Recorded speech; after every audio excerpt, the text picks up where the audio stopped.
So if you've ever done calorie counting and it's not worked, this is probably going to help. But also I'll tell you why you can get away without counting calories when going through a weight loss journey. And one of our plans is called F the calories, which means forget the calories, and why it can be so powerful.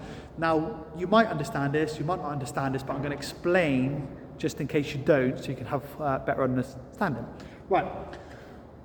When you go through a weight loss journey, if you're counting calories, simple terminology, if you burn less than you intake, then you're going to put on weight. If you burn more calories than you intake, you're going to lose weight. It's as simple as that. Now, let's say you figured out, people try and figure out how many calories they need within a day, and let's say hypothetically someone needs 1,500.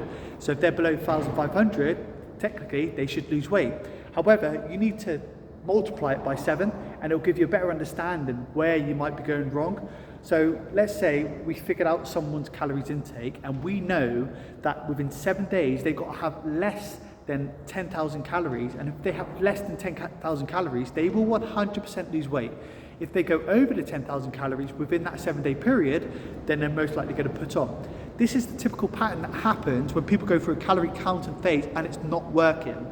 So they figure out the calories, let's say it's 1,300, they do it on Monday, winning. On Tuesday, they go under it, winning. On Wednesday, they might have a little treat, and some little treats have so many calories in it, you don't think you're going over it, but you are, because they're so calorie dense. And on a Wednesday, you only have 2,100 calories, but you've gone over it slightly, well, quite a bit there. And then on Thursday, you've gone down to 1,300 calories. And because it's the weekend, you have a bit of relaxation. You don't go too mad. You know, you only have like 1,900 calories on a Saturday and a Sunday, but it totals up to 12,500 calories. So those little interval blips of those little treats that you've had will be the cause of why you end up don't losing, because over the 7-day period, you're over your 10,000 calorie mark rather than below the 10,000 calorie mark. Now, before I go on to the next bit, people say you've got to enjoy life. I understand that. Sometimes when you enjoy life, it becomes the consequence of your future. And when you enjoy life through a consumption way, through food and guilty pleasures, some of those consumption ways are so calorie dense are going to be the reason why you end up never losing. Now, your body is the greatest invention ever. If you're used to having bad food, your body's going to crave the bad food. If you're used to having good food, your body's going to crave having the good food. And if you just force yourself to have good food for a period of time, you're going to naturally start gravitating towards the good food and not want the bad food. That's why I highly encourage our clients, you know, you can have quite a lot of food, but you consume healthy. And you consume healthy often and regularly. And by doing so, it's going to be very hard for you to over-consume, and I'll tell you why. When you're trying to lose weight, your body craves nutrients, not particularly food. Let's say, for example, I'll draw a little diagram to make it understand for you. Right, the greatest drawing ever. Anyway, your body requires different things. Your body requires protein, carbs, fats, vitamins, and minerals. And when you become hungry, your body starts getting depleted of some of these elements. So it could be depleted of protein, depleted of carbs, maybe depleted a bit of fats, depleted of vitamins and minerals, and it's craving some of those things. Now, if you eat something bad, like a pizza, okay, have a nice lovely little pizza, the pizza doesn't have the nutritional values to help top these levels up. And what happens, you fill your belly up, but these levels still remain similar. They might go up slightly a little bit, but not enough. And that's why you can feel quite peckish very soon afterwards, because your body's still craving the vitamins or the macronutrients and the micronutrients. These are your macro, these are your micro. And so when you eat, so that's why it's easy to overconsume when you're eating bad stuff like sweet, sugary, processed things that doesn't have nutritional value, Chinese, alcohol, etc. Your belly fills up, but your nutrient levels don't.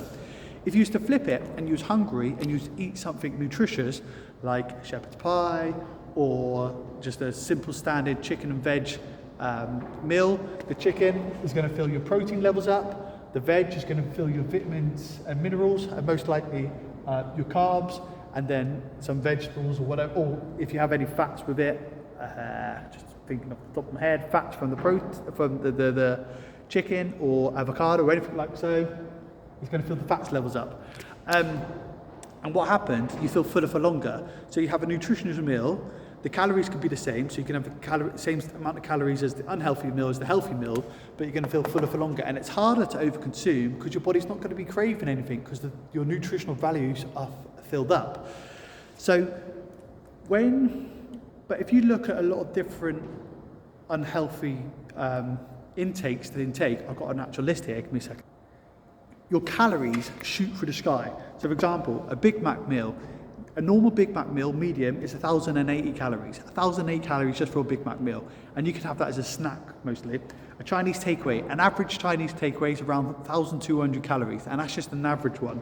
That Big Mac meal is without any of the sauces, by the way. So if you have the sauces on top, you've got KFC per chicken, or a KFC meal, that's 850 calories.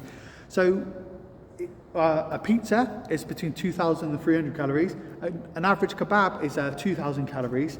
So it's very easy to overconsume when you, like on a Wednesday night, you're thinking, I'm just going to have a little treat, I'll just have a little kebab and I'll get back to it. But that one kebab is 2,000 calories and it's added to your weekly total, which is going to help you go over it, not go under it. Now, if we flip it and look at the healthy stuff, a green tea is 3 calories. A coffee with milk is 20 calories. That's not many calories, but it's quite easy to have a few coffees. And that's without sugar, that's without cream, that's without any sprinkles, that's without any cappuccinos or shots or whatever it may be that you have in it. That's just a standard coffee with milk. A green tea is 3 calories. Apple, that's 52 calories. Try and eat 10 apples. You ain't going to eat 10 apples. You've got a cucumber, the whole cucumber is 45 calories. A tomato, that's 33 calories, the whole tomato.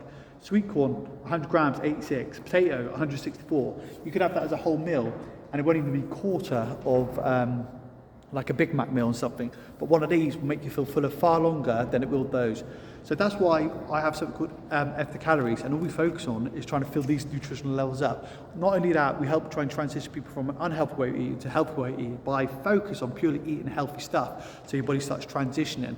And that's why it's very hard to overconsume and why people can lose weight without having counted calories by just doing it smart. Is it easy? Absolutely not. It's like pushing custard uphill for the first little bit because you're probably so used to having bad stuff. So when you go to the good stuff, your body's craving the bad stuff. And when people say you've got to enjoy life, of course you've got to enjoy life. But when it's a consequence of your future, something's got to change. Either remain the way you don't want to be or have a little sacrifice for a little bit. And after a little while, you learn to live life in a much healthier way and your body will naturally go down the healthier options. And then once you get to health position, then you live the 80-20 rule. 80% healthy, 20% enjoying the good guilt-free pleasures of life. So if you didn't know, if you don't count calories and it's not working, it's probably because of that. Because you're doing it daily, you're not doing it weekly, and those little intervals of treats that you're having, those small little treats that you're thinking, are adding to your weekly total, which is making you go over. And if you do that every single week, no reason you're not losing weight. You could be doing very well for 5 days, the 2 days on the weekend could be enough to overconsume, and that's why you go over your calorie count. Hope that helps. Have a great day. See you soon.